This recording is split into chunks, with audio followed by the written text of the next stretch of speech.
Hello guys, എന്തൊക്കെയുണ്ട് വിശേഷങ്ങൾ? അപ്പോൾ ഇന്ന് ഞാൻ ഇവിടെ കാണിക്കാൻ പോകുന്നത് ഒരു നാടിൻ്റെ സ്വപ്നവും പ്രാർത്ഥനകളും സഫലമായ നിമിഷമാണ്.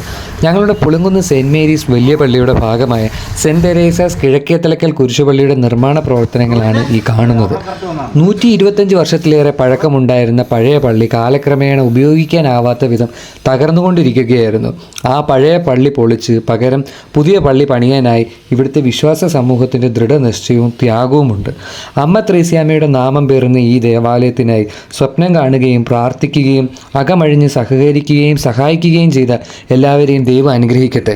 ആവിലായിലെ അമ്മ ത്രേസ്യയുടെ നാമത്തിലുള്ള കിഴക്കേത്തലക്കൽ കുരിശുപള്ളി നാനാജാതി മതസ്ഥർക്ക് അഭയവും ആശ്രയവുമായിരുന്ന ഒരു ദേവാലയമാണ്.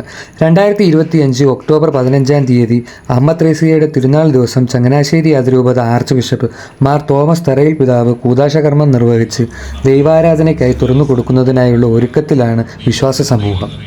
കൂദാശകർമ്മങ്ങളെല്ലാം കഴിഞ്ഞതിന് ശേഷം കുരിശുപള്ളി അങ്ങാടി ടീംസ് പിള്ളേരുടെയും മുതിർന്ന ആൾക്കാരുടെയും നേതൃത്വത്തിൽ ചെറിയൊരു സ്നേഹവിരുന്ന് വിതരണം ഉണ്ടായിരുന്നു. ഇന്നേ ദിവസം വലിയൊരു ജനത്തിരക്ക് ഇവിടെ ഉണ്ടായിരുന്നു. പ്രസിദ്ധമായ പുളുങ്കുന്ന് സെൻറ്റ് മേരീസ് വലിയ പള്ളിയുടെ ഭാഗമായ കിഴക്കേത്തലക്കൽ കുരിശുപള്ളിയാണ് ഈ സെൻറ്റ് തെരേസാസ് കുരിശുപള്ളി. അതുകൊണ്ട് തന്നെ മുഴുവൻ പുളുങ്കുന്ന് വലിയ പള്ളി ഇടവക അംഗങ്ങളും ഇന്നേ ദിവസം ഇവിടെ ഒരുമിച്ച് കൂടിയിരുന്നു. തുടർന്ന് വിശുദ്ധ കുർബാനയാണ്. അതിനായി എല്ലാവരും ഒരുങ്ങുകയാണ്. നല്ല മഴക്കാറും തണുത്ത കാറ്റടിയുമൊക്കെ ഉണ്ടായിരുന്നെങ്കിലും അതൊന്നും തന്നെ കൂദാശയ്ക്കും തിരുക്കർമ്മങ്ങൾക്കും തിരുക്കർമ്മത്തിൽ പങ്കെടുക്കാൻ വന്നവർക്കും ബുദ്ധിമുട്ടുണ്ടാക്കിയില്ല എന്ന് മാത്രമല്ല, എല്ലാ തിരുക്കർമ്മങ്ങൾക്കും ശേഷം പാതിരാത്രിയിലാണ് മഴ പെയ്തത്.